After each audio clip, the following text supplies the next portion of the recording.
January 17th, 91. Baghdad, Iraq. 2:38 a.m. local time. The sky is black, not the soft darkness of a peaceful night, but the suffocating void of a city holding its breath. Below, in the Al-Rashid Hotel, 3 men huddle near a 9th-floor window. Peter Arnett, Bernard Shaw, and John Holliman, CNN correspondents, crouch beside a satellite phone line that connects them to the world. Outside, Baghdad sleeps under blackout orders, no streetlights. No headlights, just silence. Then, without warning, the horizon erupts. A flash brilliant white-hot splits the night, then another, and another. The sound follows seconds later, a deep, rolling boom that rattles the glass, shakes the floor, vibrates through bone. Shaw's voice, steady but tight, cuts through the static on the line. Something is happening outside. Baghdad is being bombed. This is it. Back in Atlanta, in CNN's headquarters, producers freeze. Across the United States, across the entire world, televisions flicker to life. For the first time in human history, war is unfolding live, narrated in real time by men who can see the explosions but have no idea what's being hit. Holliman leans closer to the window, his voice rising over the thunder outside. We're seeing bright flashes going off all over the sky. There are streaks of light, tracer fire, I think. But there's something strange. The tracers arc upward, desperate, blind firing into empty sky. There are no planes visible, no roar of engines. Just the invisible hand of precision, striking from above. Arnett, a veteran of Vietnam, knows what this means. They can't see what's hitting them, he mutters off mic. On mic, his voice is calm. The city is dark, completely dark. The Iraqis have no lights, no power in many sectors. They're shooting at ghosts. In Washington, London, Paris, Tokyo, millions tune in. The war isn't a headline anymore. It's a live feed, a spectacle. The green glow of night vision cameras becomes the defining image of Desert Storm, a war filtered through technology, framed by lenses, delivered in real time to breakfast tables worldwide. But in the streets below, Iraqi soldiers crouch in bunkers, radios dead, eyes scanning a sky they cannot read. Their radar screens, once alive with blips, are black. Their command posts are silent. Orders aren't coming. The city's air defense network has been severed at the root. Shaw's voice trembles slightly now. The entire city is shaking. We can feel it through the walls. Holliman interrupts. There's another one, Jesus. That was close. Arnett's voice, quieter, almost reverent. History is being made tonight, and we're watching it happen. But he's wrong about one thing. They're watching it happen. The world is watching it happen. The Iraqis, the soldiers, the officers, the radar operators, they see nothing. They hear thunder. They feel the ground shake, but they have no picture, no understanding of what's hitting them. For the first time in warfare, one side could see everything and the other, nothing. January 17th, 91, 2:51 a.m., 30 miles northwest of Baghdad. Captain Rob Donaldson banks his F-117 Nighthawk hard to starboard, the angular stealth fighter slicing through Iraqi airspace like a blade through silk. His cockpit is bathed in red light instruments glowing, targeting computer locked. Below, the sprawling complex of the Nukaib early warning radar station sits dark and unaware. Viper 2-1, target acquired, Donaldson radios. His voice is calm, rehearsed. He's practiced this run a dozen times in Nevada. Now it's real. He toggles the release. A GBU-27 Paveway 3 laser-guided bomb drops from the internal bay, its fins adjusting mid-flight, chasing the invisible laser dot painted on the radar dish below. 4 seconds, 3, 2. The explosion is surgical, a white flash that consumes the entire installation. Radar dishes crumple like paper. The control building collapses inward. In an instant, Iraq loses one of its primary eyes on the western approach. Target destroyed, RTB, Donaldson confirms, pulling up and vanishing back into the night. Across Iraq, the same scene repeats. At Al-Taqadum Air Base, another F-117 drops ordnance on the command center. At H-3 Airfield near the Jordanian border, Tomahawk cruise missiles launched hours earlier from Navy destroyers in the Persian Gulf streak in at treetop level, slamming into hardened aircraft shelters and fuel depots. The Tomahawks are relentless. Programmed with terrain-following radar, they navigate valleys and ridgelines autonomously, each one a flying computer with a warhead. Iraqi gunners fire wildly into the darkness, but the missiles are too low, too fast, too precise. In the Air Defense Operations Center beneath Baghdad, Colonel Haytham al-Azawi stares at his console in disbelief. One by one, the green icons representing radar stations blink out. First the western sector, then the north, then the south. "Get me a status report," he shouts into a dead phone line. Nothing. The hard line to the Ministry of Defense is severed, the microwave relay to Basra gone. Even the backup frequencies return only static. His deputy, a young lieutenant, looks up from his screen, face pale. "Sir, we have no coverage. The entire network is down." Al-Azawi slams his fist on the desk. "Impossible. We have redundancies, backups." "They hit them all, sir, simultaneously." It's true.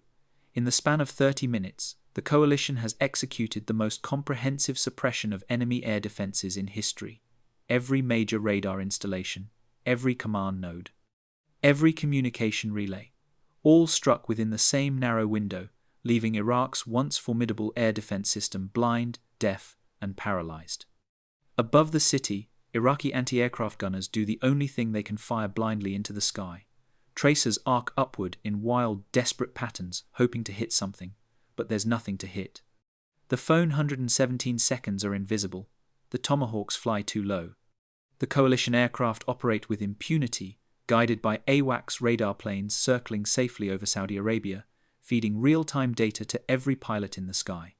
Captain Jeff Tice, flying an F-15E Strike Eagle, watches the chaos below through his targeting pod. It's like shooting ghosts. He radios to his wingman. No SAMs, no intercepts, they're just gone. His weapons officer, seated behind him, shakes his head in awe. They can't see us. They literally can't see us. It's not just technology, it's orchestration. Months of planning, satellite reconnaissance, signal intelligence. The coalition knew every radar frequency, every command bunker, every fiber optic line, and in one coordinated strike, they severed them all. Back in the operations center, Colonel Al-Azawi picks up a landline phone, one of the few still working. He dials the presidential palace. It rings, and rings, no answer. He tries the Ministry of Defense. The line is dead. He tries regional command in Mosul. Static. Finally, he turns to his deputy. "Get a courier. We'll send reports by car." The lieutenant stares at him. "Sir, by the time a car reaches command, the war could be over." Al-Azawi says nothing, because deep down he knows it's true. Iraq's military, once the fourth largest in the world, has been reduced to fighting a 21st century war with 20th century tools. No satellites, no data links, no networked command. Just phone lines, couriers, and guesswork. Meanwhile, coalition forces operate in a different reality. AWACS planes track every aircraft. J-STAR's ground surveillance radar maps every vehicle movement.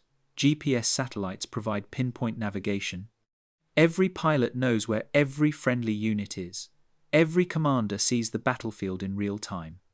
And CNN broadcasts it all to the world, including to Iraqi officers who, in desperation, begin watching the news to understand what's happening to their own forces. The war has become asymmetrical in a way no one predicted, not in firepower, but in information. January 18, 91. Riyadh, Saudi Arabia. Coalition Air Operations Center. The room hums with controlled chaos, rows of monitors glowing blue and green, officers moving between terminals, voices clipping through headsets. On the main screen, a digital map of Iraq pulses with icons: red for enemy positions, blue for coalition forces, yellow for targets in progress. It updates every few seconds, fed by satellites 22,000 miles overhead and AWACS planes circling the Gulf. Lieutenant Colonel Steve Wilson stands before the display, arms crossed, watching the war unfold like a chess game played at light speed. "We have total situational awareness," he says to a visiting Pentagon liaison. "We know where every Iraqi division is, every airfield, every supply convoy. They're fighting blind." It's not an exaggeration. The coalition's network of intelligence satellites, reconnaissance drones, electronic eavesdropping, even CNN's live broadcasts, has created a picture so complete that commanders can watch Iraqi movements in near real time and adjust strikes accordingly. One officer points to a cluster of red icons near Basra. Armor column moving south, probably trying to reinforce Kuwait City. Wilson nods. Redirect strike package Bravo, hit them before they reach the highway. Within minutes, F-16 seconds peel off from their patrol routes, guided by coordinates transmitted directly into their cockpits.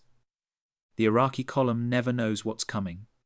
By the time the jets arrive, the tanks are still rolling in formation, sitting ducks under a clear sky. The pilots don't even need to see them visually. Their targeting pods, infrared, laser-guided, paint the vehicles from miles away. Bombs fall, the column disintegrates. The pilots bank away, already receiving new targets from AWACS before the smoke clears. Back in Baghdad, Iraqi commanders are operating in a different century. With radar gone and communications shattered, they rely on motorcycle couriers, handwritten notes, and landline phones that may or may not work. Orders take hours to reach the front. By the time they arrive, the situation has already changed. Major General Salah Aboud Mahmoud, commanding the Republican Guard's Hammurabi Division, sits in a makeshift command post south of Baghdad, staring at a paper map covered in pencil marks. His radioman shakes his head.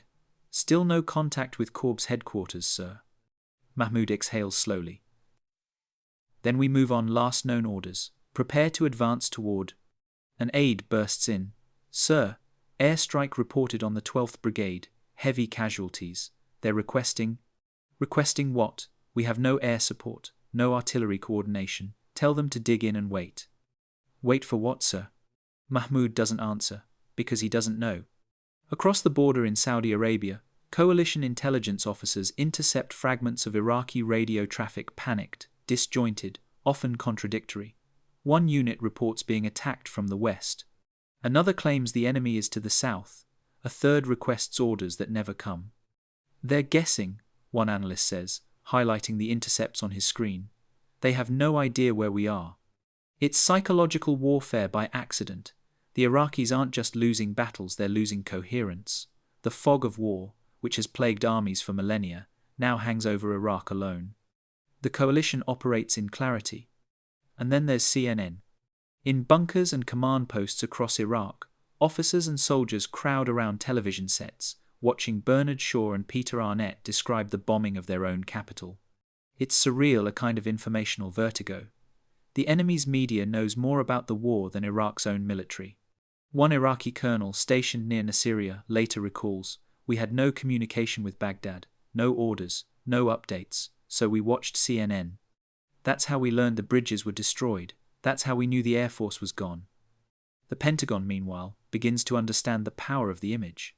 General Norman Schwarzkopf holds daily briefings, showing grainy footage of precision strikes, bombs dropping through ventilation shafts, missiles threading through doorways. The message is clear: we can hit anything, anywhere, anytime.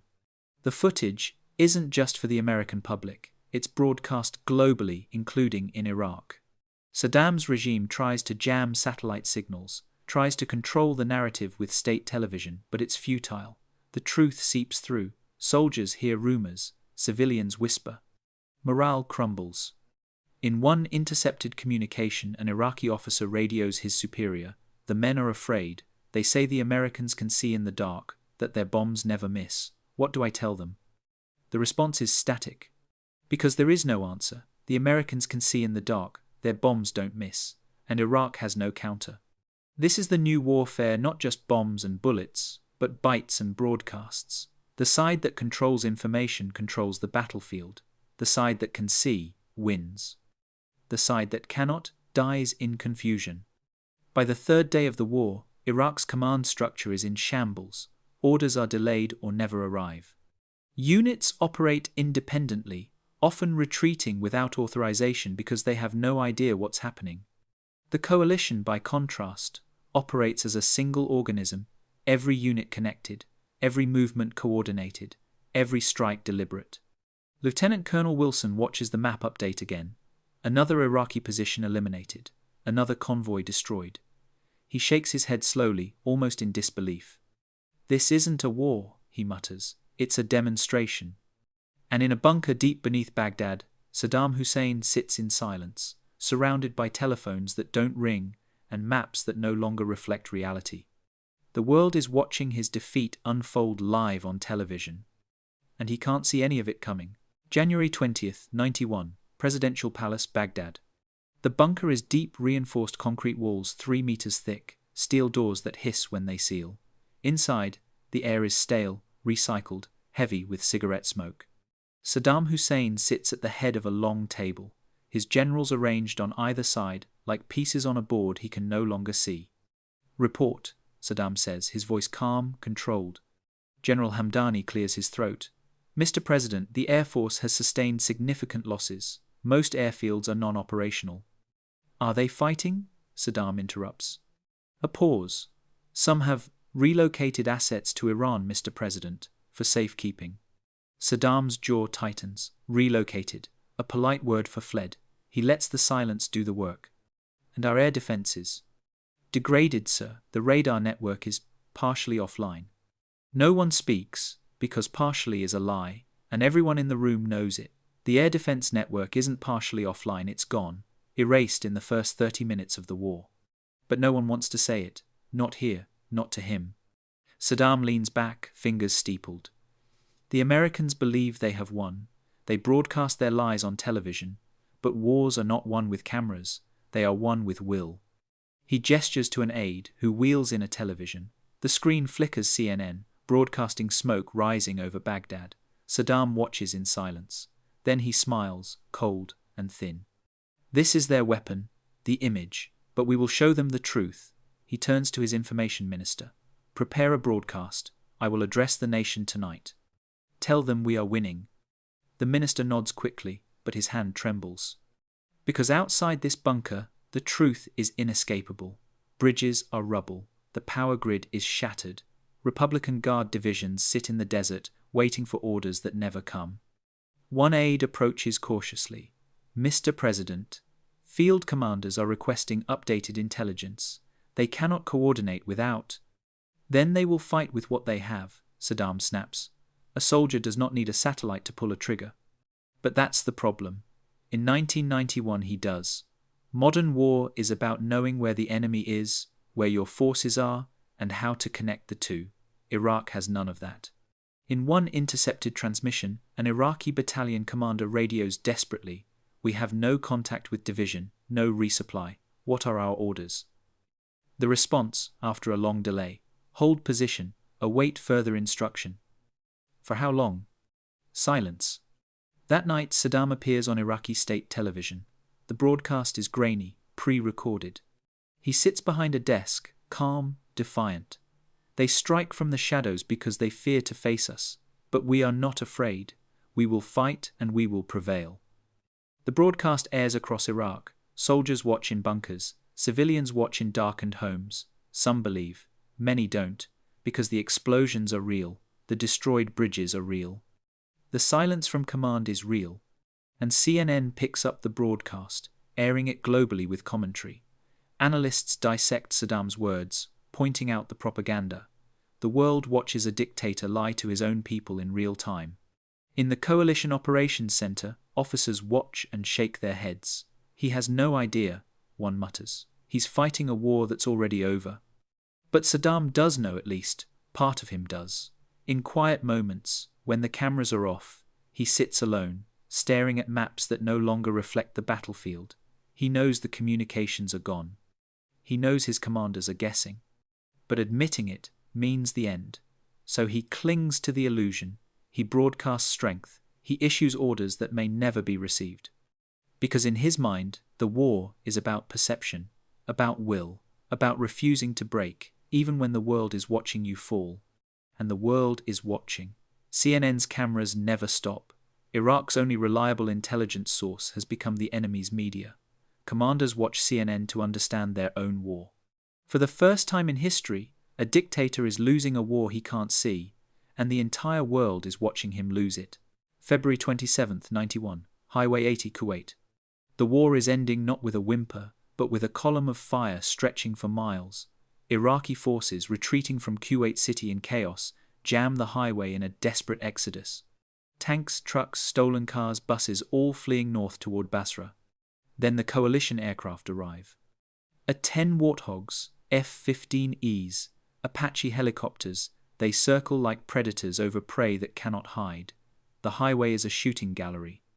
Vehicles explode in sequence, one after another, until the entire road becomes a graveyard of twisted metal and smoke. CNN cameras capture the aftermath. The images are broadcast within hours. Burnt-out tanks, charred wreckage, a highway of destruction so complete it earns a name, the Highway of Death. The world recoils, not in support of Iraq, but in shock at the sheer totality of the violence. This isn't a battle, it's a massacre, televised. Within 24 hours, President George H.W. Bush orders a ceasefire. The war is over. 100 hours of ground combat. 42 days total. Iraq's military, once the fourth largest in the world, has been shattered. But the real victory wasn't won with tanks or bombs. It was won with information. March 3, 91, Safwan Airfield, Iraq. General Norman Schwarzkopf sits across from Iraqi military commanders at a makeshift table in a tent. The Iraqis look hollow, exhausted, defeated, humiliated. Schwarzkopf is calm, methodical. The terms are non-negotiable. One Iraqi general asks quietly, "How did you know? How did you see everything?" Schwarzkopf doesn't answer directly, but the truth is simple. They saw everything because Iraq saw nothing. Satellites, AWACS, GPS, precision-guided munitions, real-time intelligence, a networked military operating as a single coordinated organism. Iraq never stood a chance, not because of courage or firepower, but because it was fighting blind. The aftermath, a new doctrine. In the years that follow, Desert Storm becomes the template. The Pentagon studies it obsessively. The lesson is clear. Control the information, control the war. Every conflict after Kosovo, Afghanistan, Iraq, 2003 follows the same playbook. Disable communications first. Blind the enemy. Dominate the electromagnetic spectrum. Use media to shape perception. CNN's role is studied too. The Pentagon realizes that in the age of live television, the image of war matters as much as the reality. Briefings become slick, polished. Footage is carefully selected. Embedded journalists replace independent ones. The military learns to weaponize the camera. But so do others. In the decades that follow, insurgents in Iraq film IED attacks and upload them to the internet. Terrorist groups live stream executions. Russia broadcasts its version of the Ukraine war in real time, shaping narratives for domestic and global audiences. The information war that began in Baghdad in 1991 never ended, it evolved. Today, every smartphone is a potential broadcast station. Every drone carries a camera. Every soldier is a node in a networked battlefield. Wars are fought not just with bullets, but with bites not just on the ground, but on screens. And it all started on a January night in 1991, when 3 journalists crouched by a hotel window and narrated the beginning of a new era. Peter Arnett would later say, "We didn't know we were changing history. We were just trying to stay alive and tell the story." But they did change history, because for the first time the world watched war unfold live, every explosion, every mistake, every triumph and tragedy broadcast in real time. And on the other side, an entire military fought in darkness, unable to see the enemy, unable to coordinate, unable to adapt. Iraq's commanders watched CNN to understand their own defeat. It was the moment warfare split into 2 realities, those who could see and those who could not. The lesson echoes into every conflict since, from the deserts of Iraq to the streets of Gaza, from the mountains of Afghanistan to the cities of Ukraine. War is no longer just about who has the most firepower. It's about who controls the narrative, who sees first, who shapes the story. And in 91, the world learned that lesson in real time, live on television, narrated by 3 men in a hotel room, while an entire nation fought a war it could not see. For the first time in history, the world watched war live, and those fighting it never saw it coming.